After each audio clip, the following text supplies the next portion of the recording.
आप सुन रहे हैं दिवाकर दीवाना भाई को। रिकॉर्डिंग बाय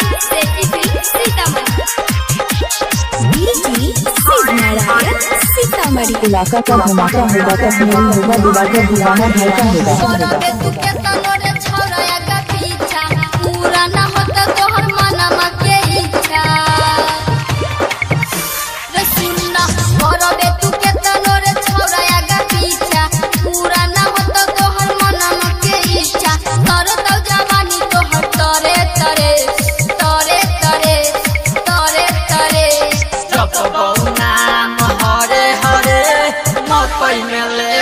खरे खरे जपबो नाम हरे हरे मकई में लेबो खरे खरे।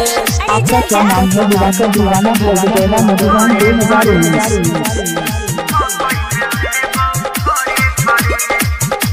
अभी आप सुन रहे हैं सिंगर नारायण शेट्टी को।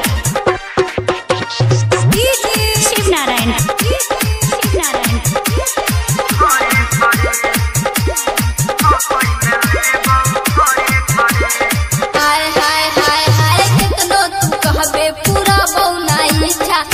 जैसन कितना घूमै छे हमरा पीछा।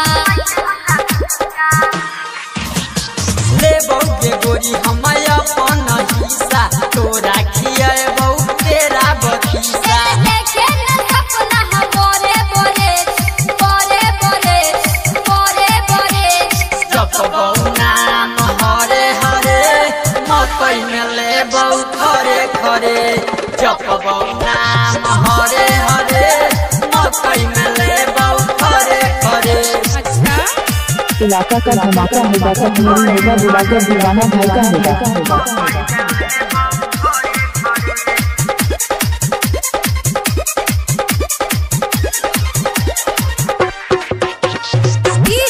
शिव नारायण